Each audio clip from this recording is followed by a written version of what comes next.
Y'all might be wondering why I'm doing this, why I'm making this video.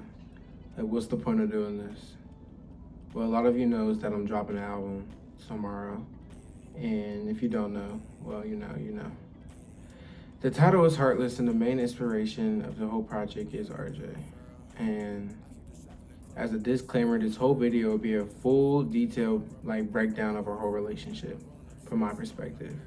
Getting to take a step back and look from her perspective, and for her allowing me to know her so well, I can tell you pretty much accurately what she was thinking and feeling through a lot of this. Now, if you watch this full video, I did a lot of shit I'm not proud of. This is a disclaimer that eats me alive every single day of my life, that replays over and over and over and over every single day of my life. So if you look at me different after this video, I don't blame you, nor that I really give a fuck. The only person whose feelings I care about for real is RJ. One last thing before I dive in is that me and her currently aren't on speaking terms. But I still love and really care about RJ, and there's not a day in this planet where she doesn't cross my mind. Enough talk. It's time to tell you about the story of RJ. This is the script, by the way, because I don't want to leave nothing out. I don't want to half-ass tell the story, and as you can see, it's a lot. So be ready. Grab your popcorn. Let's do it.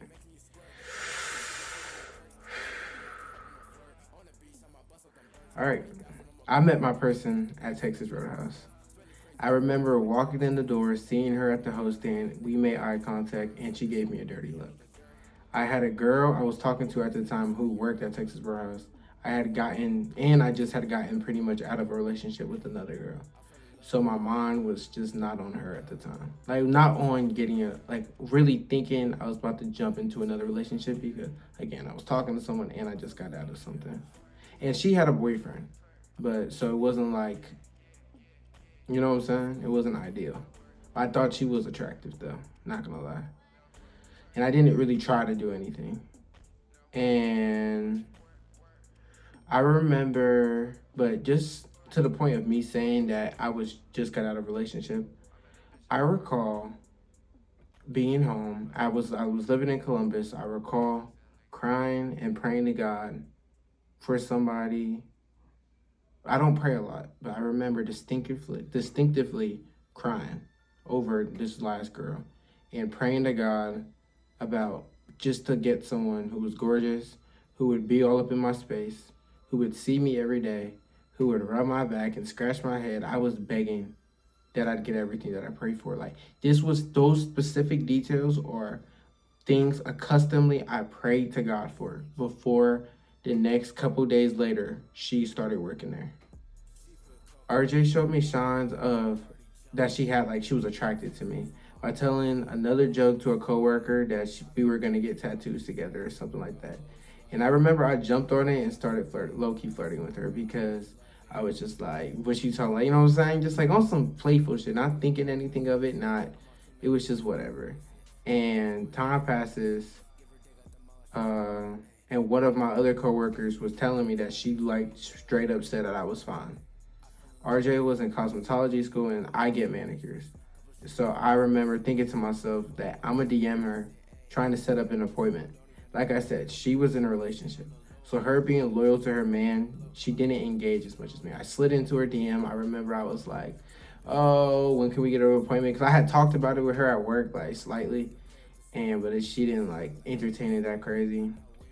So, but for some reason though, she could not leave my mind. Like, I low-key wanted her. And again, I'm talking to someone who was working there at the time. But she was just on my mind crazy. And the next day I worked with her. We brought this situation up again. And I remember going on Hot Schedules, which is where we can see our schedules and they have our numbers posted if we ever needed to reach out to one of us. I remember I texted her and I was like trying to set up an appointment again, I was like, hey, I'm sorry I got your number from Hot Schedules. I'm sorry. I just needed to know this and this and this and this. It was kind of you know what I'm saying? And she was just she didn't think it was weird or anything like that, but she was just kind of oh, this and this and this. So I think we did end up setting a appointment or something like that, or she was going to hit me about it. but like it was straight business. And again, I just couldn't take the hint. But then the next day, something like interesting happened. She hinted for like the first time of her not being happy in a relationship, and that like she wasn't directly to me, but I remember her saying it, and so I took like a little mental note. Um, yeah, so then that night after she said that though, I took a mental note and I texted her because I had her number at the time, and I had said, "I have a crazy story to tell you. Can I call you?" Like this and this, she's asking to FaceTime. Then she granted my wish, and we talked on the phone for like an hour. For my story, only lasted like 10 minutes, but I could tell like she was enjoying herself, and I was enjoying her a lot, and we started to connect. But enough of the origin story of like how we met. It's time to talk about us finally becoming an item. After that call, me and RJ was flirting, obvious that way. Like, it was more like obvious that we had a thing going on. And the girl I was talking to was like on vacation for like 2 weeks. So all this events is like within a week. So, um, and everybody at the workplace started to kind of catch on to us having a thing. But they were kind of the haters. Like they were hoping we didn't start talking because they kind of liked me and the girl I was talking to together, and she had a boyfriend. So they were just kind of confused by it more than like they really being against it. And but our feelings started to get intense for each other. And this one day at work, we were like talking with each other again, flirting, and somebody went up to her and questioned her, like, "Don't you have a boyfriend or something like that?" And she said, for the first time, like straight up, that she was about to break up with them soon. Like they're pretty much done. And this day at work, we were playing like some type of game. It was like a fun day, and I remember we had like a work game. So like, whatever. It was like we had a work game, and we were playing. So me and like my manager, we're playing like an oversized like beer pong game after work, or like whatever. It was like a fun day. We do stuff like that there. I work at Texas Roadhouse, by the way. And later, when RJ was cut, like she was like she got to go home, whatever. She was out. She came outside. We were playing. So we started playing together, and we're just vibing, laughing, and we're just having the time of our lives. Like, and it gets to the point where she leaves, and I walk up to her car, and I think to myself, I'm gonna make a move. So I gave her. I remember I was walking to her car. I gave her a real intense hug, like looking at her. I gave her the full Tyrell effect. Like I gave her an intense hug. I was staring at her soul. I linked in. And I low key got rejected. She was just like, "Not now. Wait." It's like being loyal to her man. So I can't hate on it, but it was like she's not like she didn't want to. It wasn't like in a bad way, but she just held back, and I respected it. I liked that she did that because she didn't make it easy. It added more suspense to the time when I got the chance. And so I go back to work.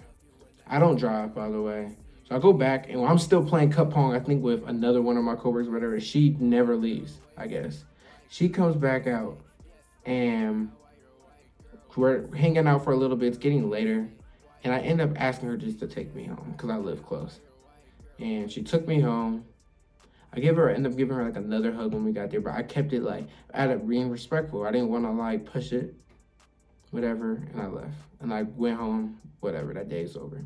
The next day, I'm off. I remember, but she worked. But again, I went to sleep that night, couldn't stop thinking about her. I remember I scheduled a haircut appointment.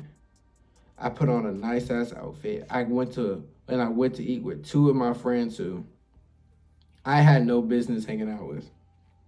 I just needed a ride, and I needed to get there, and I needed to see her. And when I get there, she was at my table talking to me until she was getting in trouble there. Like we were just vibing again, having the time of our lives. And I'm pretty sure it's a little foggy, but I think that night they officially broke up. Then I worked the next day, and she was off. But me and her like made plans to hang out after I got off. Her and her friend came in to eat, and we were talking again, and I kind of made it like news to like one of my coworkers that yes, we're hanging out tonight. And so we agreed to hang out. We went to Sheets. That night at Sheets, it was a whole lot of nothing, to be honest. We were just sitting outside on the chairs talking until it was time to leave. Nothing happened until it was time to leave. And I gave her a hug. I leaned in and we kissed. And it was the most, I swear to God, it was the most amazing kiss of my life I ever shared. It was, I was an honor. It was so satisfying. It was the buildup of everything. It was perfect. And I still think to this day, she would agree to how amazing it was. Okay. So this arc is over. The start of our magical relationship. Like, now it's gonna be, this little section is gonna be little key details that's gonna lead into starting of the collapse. But this is gonna be like boom, boom, boom, boom, kind of rapid fire, quicker stories, but important events, because this is all gonna like rope back in. So first thing I'm gonna start is she first time being around her, my friends. I recall, so like the next day, we worked together. Some of my friends came in to eat. We and they asked me to go to some party or whatever. Like it was Ty's birthday, my nigga Ty. It's his birthday, and he was having a party back at his house after they got done eating. I had told, and they had told me to come. I had told RJ to come, and this is like our first time hanging out. A lot didn't happen. We made out a little bit. It was good vibes. I remember she came over. I think she spent the night that night. I'm pretty sure she spent the night. We didn't fuck, but it was like our first night just spend the night with each other. Work drama is the next step. But yeah, that was an important night. Work drama, this started because I was talking to somebody, but then RJ was RJ, because I'm the favorite at the job. I'm getting a lot of, so she's being my girlfriend, she's getting a lot of incentives, she's getting good shifts, she's like getting, I mean, her are getting out at the same time. If she closed, I closed, like we were just inseparable at the workplace. Me and her were just all about each other. Other coworkers didn't like it very much. But then also, she didn't like it very much. She didn't like, and I didn't like, any girl who would interact with me, she hated it. Any guy that interacted with her, I hated it a little bit less, but I wasn't a fan either. But that's just normal shit. And yeah, so we weren't really a liked relationship, but I wouldn't say it was anything crazy. RJ moves in. She moves in very fast. Before we were dating, she was staying the night every night, and she ends up quit going to school, her cosmetology school, and just was gonna transfer to the one down here because it was closer. She didn't have to go 45 minutes. Her job is down here too. Makes a lot of sense. But that was a key point. And then this is a really like important one. Me meeting her mom. All right, so me and RJ at this point are dating. I meet her mom. Me, her, and her mom go out to eat at Sweet Anita's. Not Sweet Anita's. What the fuck is that bitch called? Sweet Melissa's, or something like that. And we're talking, and she tells me just one specific thing. Like her mom, don't change who you are. Be who the person she falls in love with. Because if you change, she will, like, she would leave me. Like, she worded it differently, but just pretty much the biggest thing is don't change who you are right now. Be yourself. Be you. And I'm like, obviously, I'm not going to change. Like, why would I do that? But that's important. Keep that in mind. Halloween was just a fun night. I just recall us going to this work party. Me and her were dressing up at work. We were sharks. We had 3 costumes. We were sharks together at work. At another day, we dressed up. We were cops and robbers. Like, I mean, I was a criminal. She was a cop. The other night, I was a hippie and she was an angel. And those aren't really alike, but we were just like Halloween. Me and her were just vibing. It was a lot of loving. It was a lot of just inseparable moments. It was just great vibes. Our first fight. Our first fight is a very interesting one to note. I don't really remember what our first one, but our first like important fight was, I think. Well, okay. This segment, I'm gonna just show you. I'm gonna just explain kind of what a basic argument with us would be. It would be maybe her probably starting it, her having a problem, me like undermining her problem, me saying it's not that serious. And if it gets too intense, it's me literally telling her to leave, like get out, threatening for her to like she needs to move out. Like, it was little things like that. Like every single argument was like that. If it got bigger, if it got past a certain point, it was either she needs to shut up and she needs to deal with it and get over it and see that she's wrong, or it's get out and leave. It was no in between. Like if it might have been more like filler conversations, trying to work it out, but if those were the basic. I was never in the wrong at all, ever. And our first fight that like where I had blown up was just a random fight. I don't remember what it was about. But I remember just me freaking out and I was throwing shit and I was just like, I don't know what came over me, but this is where I've learned about myself. And I'm gonna just say this. I don't want to ramble, but I'm gonna squeeze this in. One thing I learned about myself after a relationship, after getting help and talking shit out with like getting help, I learned that a lot of my anxiety fuels my anger and it takes me out of body. And it's really how other people have anxiety attacks and they just shut down and their like chest is hurting, they can't breathe. I literally have an anger. It's like, oh my God, like freaking out. Like I'm freaking the fuck out. Like I don't know what to do. Like that's my anxiety. It's just like it's not really anger, it's just I'm freaking out. Like I'm literally insane. Like I go crazy. So like now I'm learning if I start to feel anxiety, I had to I don't even know, I couldn't define to you what anxiety was a couple months ago. But I had to discover what it meant and accept it that this is what this feeling is. And now I can control it, I can manage it. And if I could go back in time, a lot of these situations would not happen because I would just understand how to deal with it. I know what's happening, I know what I'm feeling. But I didn't. And I remember I blew up, I was throwing shit, and it was just crazy. And then one thing that was like early on in our relationship is when we would get into arguments or fights where we kind of had a problem with hitting me, like getting a little, not really hitting, but she would often put her hands on me. Sometimes I would freak out by it, other times I didn't really care. But that was just important to note because for later. Next, like little segment is she getting fired from Texas Roadhouse. She kind of quit, but she gets fired at the same time. She was promised like a promotion to start serving, or she wanted a raise. She didn't get either, and we got into an argument at work. She walked out, whatever. Next day, we get Prada, our dog, beautiful little Pomeranian. Now she's just mine. She stays with me, but I love Prada. If she comes up by me later in this video, I'll show her just to show you guys, or she could see it, like everyone could see Prada. Another thing, it was the last of the short stories, is my grandma warning RJ that like she pretty much told her that I ain't shit, that I'm gonna fuck everything up, and that I'm like my dad. Which hurt me so crazy, but that's something that turned out being true. Okay, it's time.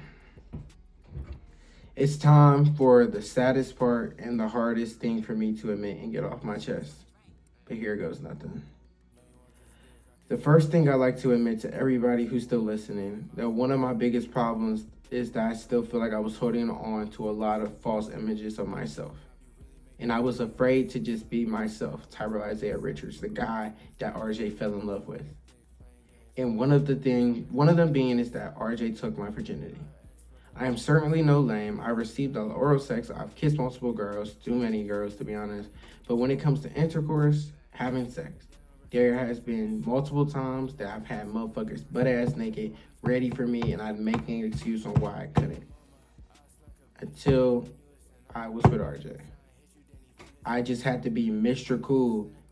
And I was like, yeah, you put it in. I don't ever put it in. Like, and when she would ask me why we didn't have a lot of sex, I would literally tell her because I had too much sex in the past and it just doesn't do anything for me.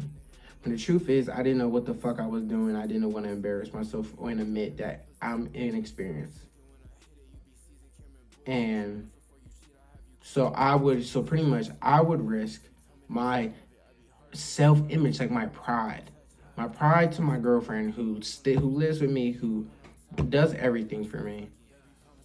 My pride couldn't tell her the truth that about like just her. It's not like she's gonna tell a million people that I'm a virgin, that I was a virgin, that she has to teach me how that she could teach me how to do everything.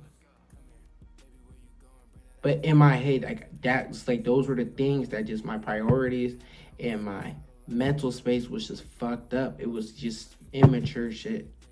And that's why I want to face this another like key things like this. I want to face the camera and just straight up say it. Not afraid. Like I'm not afraid of who I am anymore. I'm not afraid. I'm not putting up a facade or an image. Like it's just me. And if you like, I don't give a fuck how you feel about me. I don't. I really don't. Because the one person who did care about me, I fucked that shit up. So what the fuck would I care about another motherfucker who isn't her? How they think? Like I promise you, I don't. But yeah, I would literally like make her feel unattractive and just ugly and just unwanted just because of my pride. And she tells me like she's like I dead ass. She told me that she's never been attracted to a man like she is with me, and I honestly believe that shit because her other niggas, even the one she's with now, no shade, doesn't look nearly as good as me. It's just fact. And every night, RJ would literally rub my back, rub my feet, suck my dick if I wanted. Like, he would do anything for me. Every single night. And the one thing that she'd always want to do is just cuddle. But my couch isn't big enough, and it would get really hot. And every day, so pretty much every day, she would sit on the other end of the couch or lay down until I was ready to go to bed.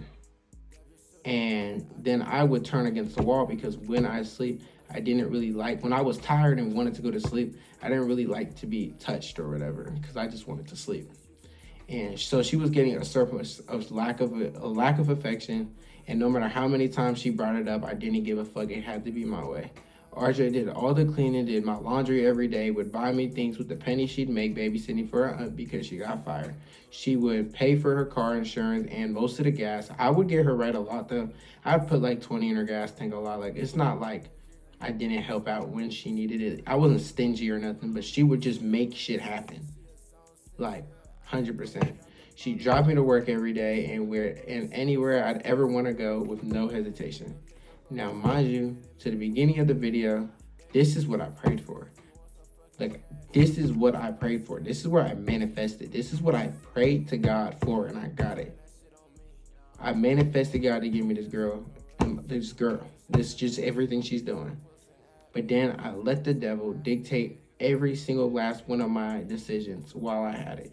And to the point where she got taken away from me. God took her back and said, Tyrell, you aren't worthy for this person.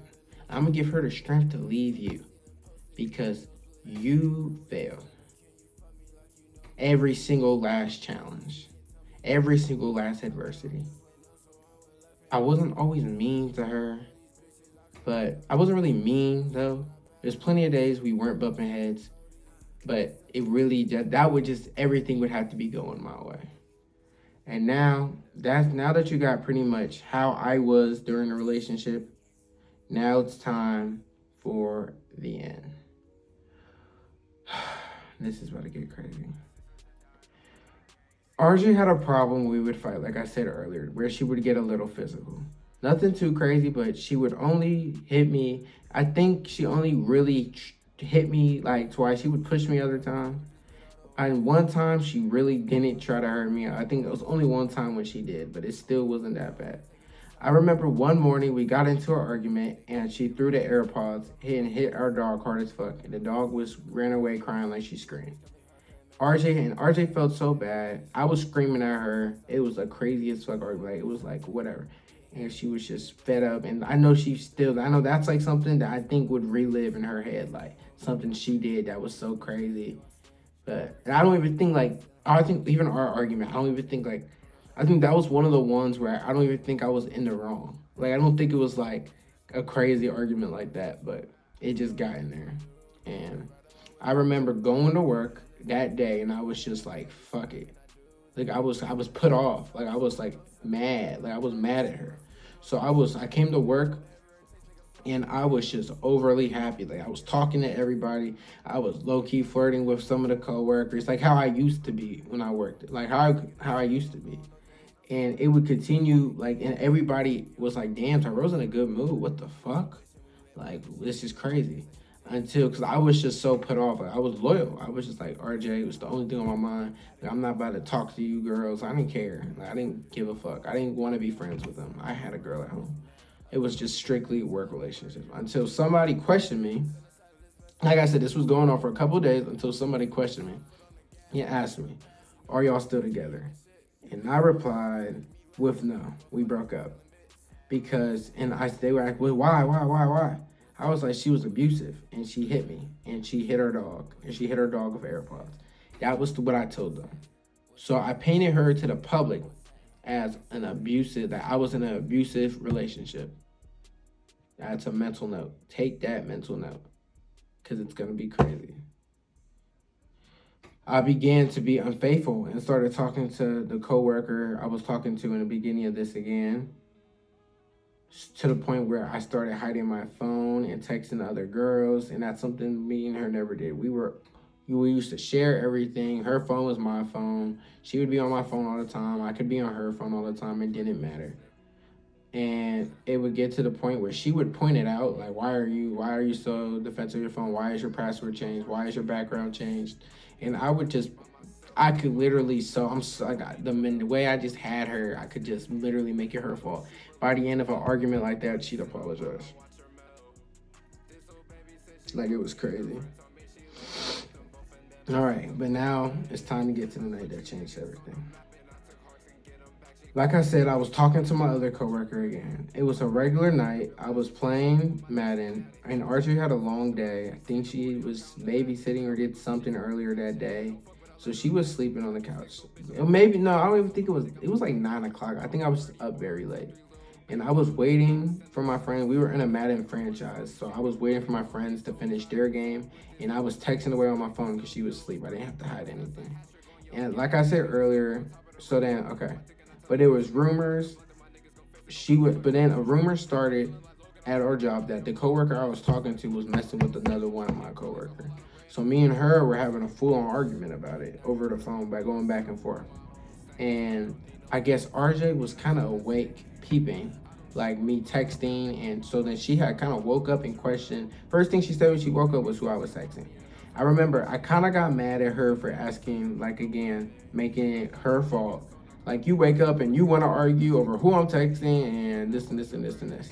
To the point where I again told her to leave because I'm angry, because it's not like I'm taking, but she's kind of like, I just woke up and I was asking this. Like, she was like getting hit with a whole bunch of negativity out of nowhere, not knowing that this is like halfway and half. Like, I'm stressing over, I'm in an argument with my coworker right now, and that's like, now I'm taking it out on her.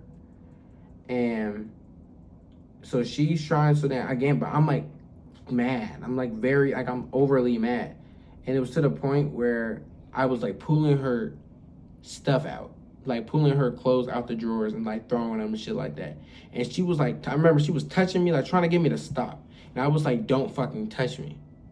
And I pulled a drawer. I don't know how she was on the ground. I really don't know how, but I remember she had touched me, not like hitting me, but she had touched me. I was like, don't fucking touch me. And I ripped the drawer out and I hit her in the head with it.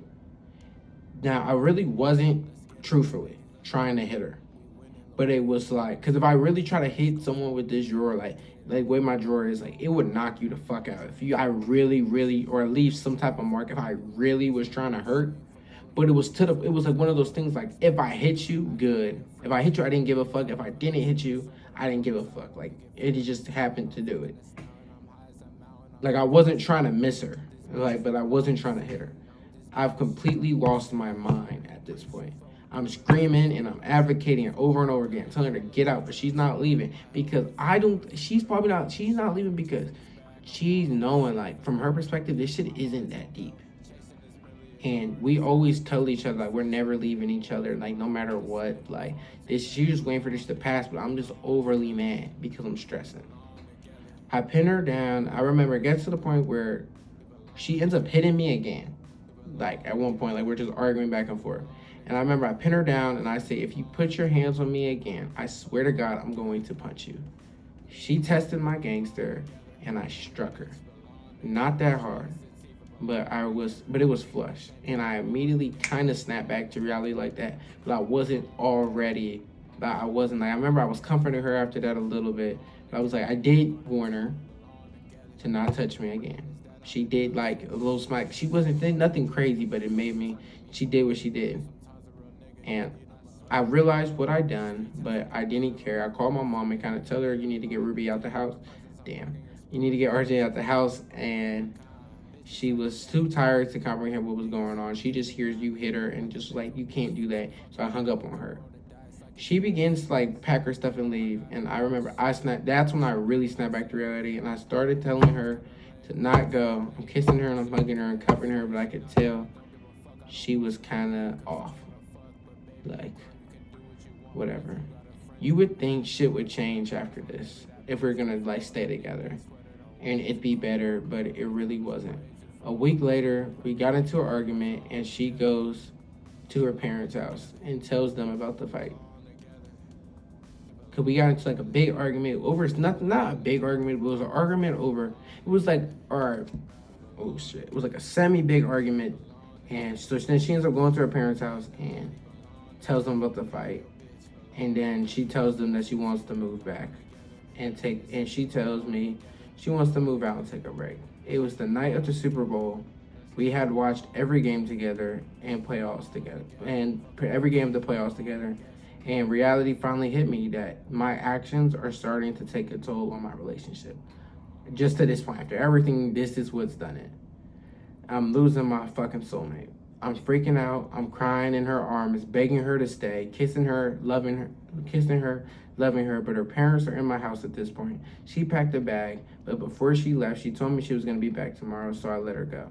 We ended up FaceTiming that night, and we started talking, and I was apologizing constantly. She does end up coming back. I didn't change a lot, but I didn't change a lot of the key things, like sex and cuddling and affection, but I was just generally nicer, so that was an improvement.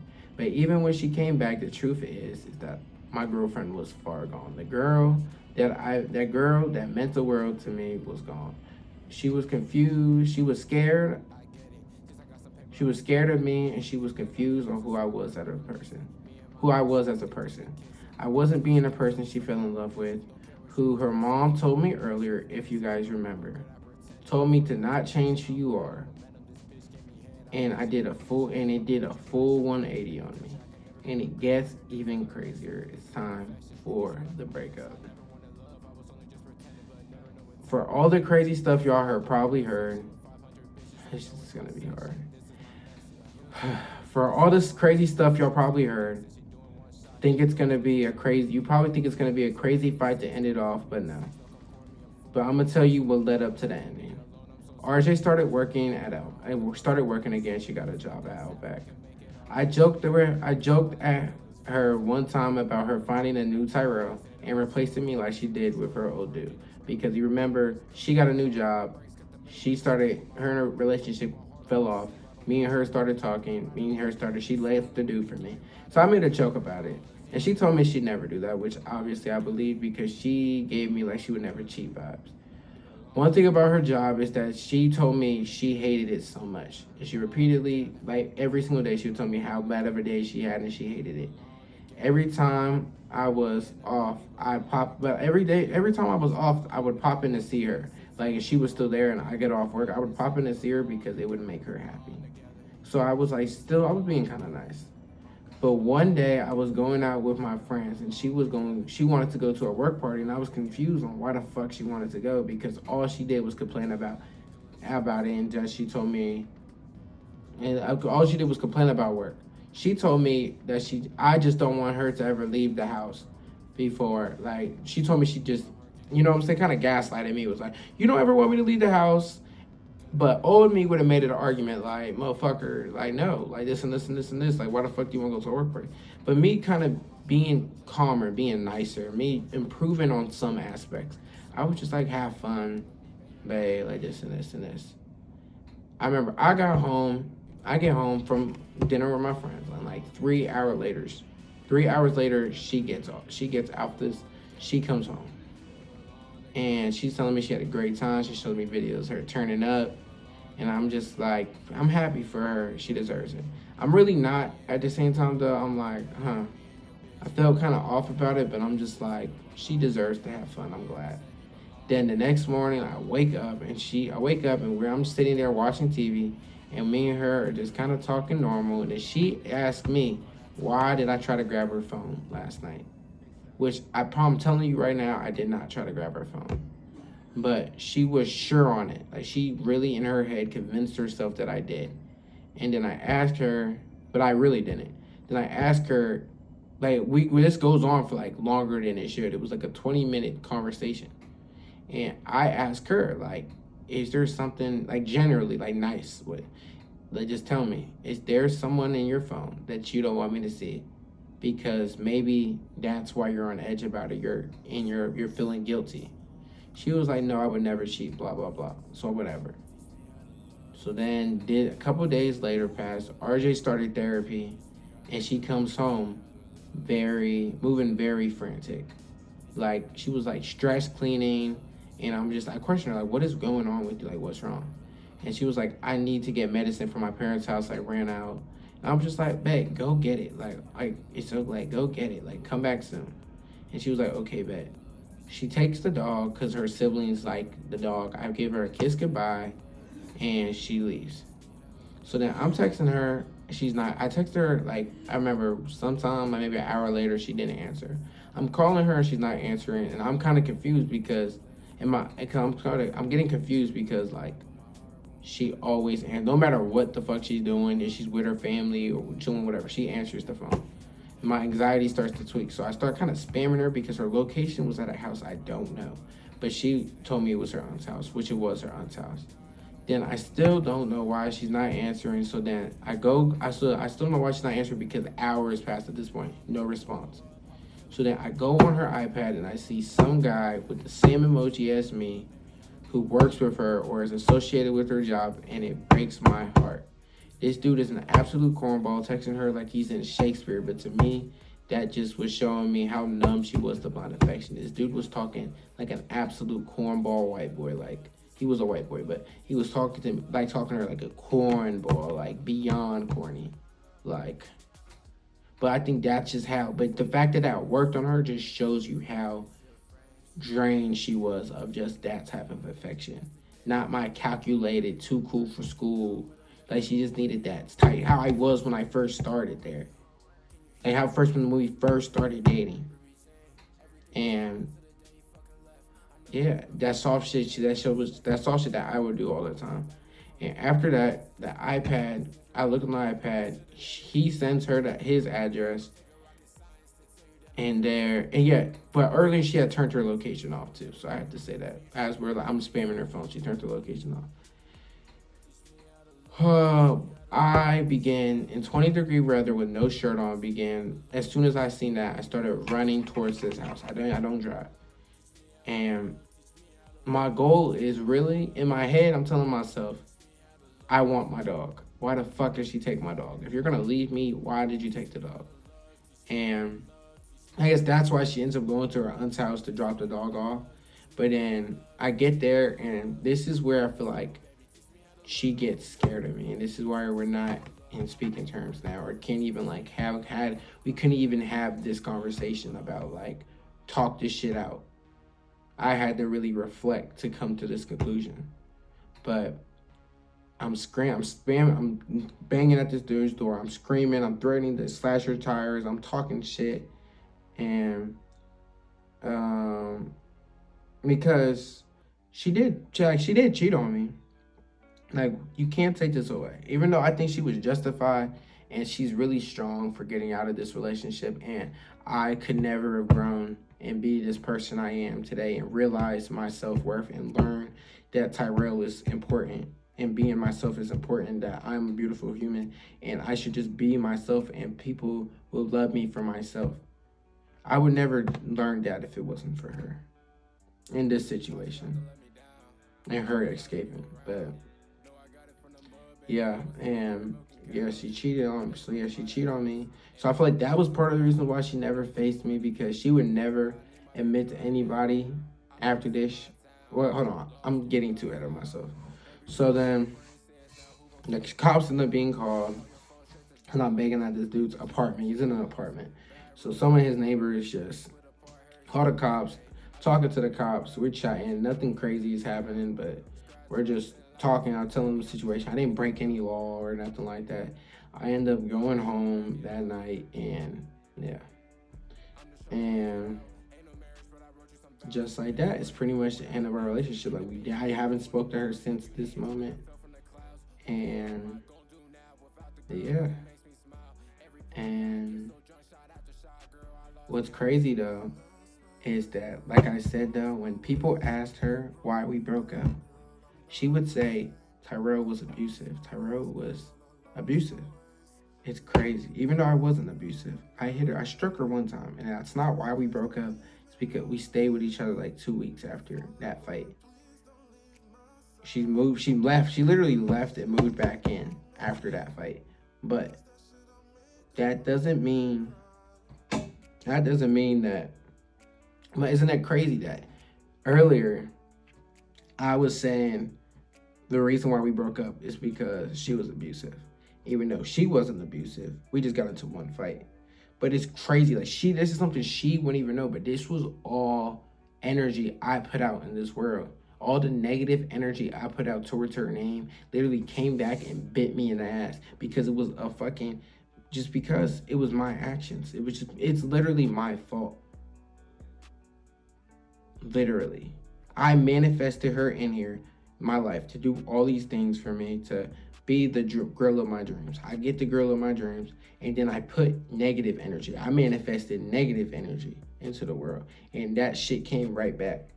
God blessed me with this human, and I fucked up. I let the devil win. So this is what I've learned and what I changed. Is I learned that I need to be myself. Tyrell Isaiah Richards, 24/7. Fuck what's cool. I don't care. I don't give a fuck that I've only fucked one girl. It's honestly kind of a flex, to be honest now. I just want to be nice. My sweet Tyrell self. The person Ruby Jane fell in love with. The person your mom reminded me to never change. I will never stop praying and wishing nothing but the best for you, Ruby Love. Hold on. I'm going to repeat this, and I want to say this. I want to really look, and I really want to look at you and say this.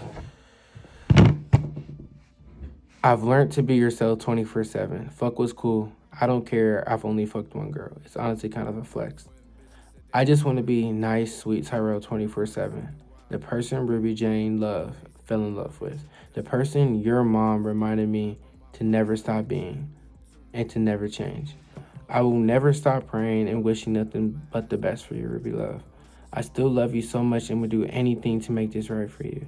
This album starts off with banger after banger, to then I slow it down and realize that this life of toxicity and being a whore and being the cool guy isn't for me. I'm happy and content on being Tyrell for the rest of my life. And this whole breakup has made me come to terms with that. I apologize to Nicole and Ron for putting your daughter through so much pain. You guys did such a great job raising her, and she's the most purest, amazing human being I've ever come across with, and that I will ever come across with. Thank you, Ruby Love, for showing me nothing but love throughout our whole relationship. Thank you for taking a chance on me when everybody wrote me off as just a hoe who cheats. And you didn't care, and you took the biggest chance on me, and you figured out for yourself. I love you endlessly for that. The point of this video and me writing all this down is just to make sure that your story isn't unheard, that the world knows that I had the best girlfriend ever. And just like that, this is the story of Ruby Jane Love. Heartless drops Friday at midnight. Goodbye for now. Teach me how to love, teach me how to love, teach me how to love, teach me how to love. Teach me how to love, teach me how to love, teach me how to love, Teach me how to love, teach me how to love, teach me how to love. Teach me how to love, teach me how to love, teach me how to love. Teach me how to love. Put my feelings to the side, but I had to make you mine. I be damned to let another nigga take my place. And it kills me deep inside, I can never love you right, but my heart won't ever let you run away. Said I'm toxic, but I'm not, cause I really wanna love, but my brain won't ever let me ever change. Now I got you fucked up, so you found a new love, while I'm here on drugs, about to rot away. And this shit ain't really fair, cause I promise that I care, I swear to God, I don't really wanna be this way. And I really need some help, but you left me by myself, so what's the point if you never coming back to me? Now I'm about to pull up, popping pillies, more drugs, trying to drown out all the fucking pain away.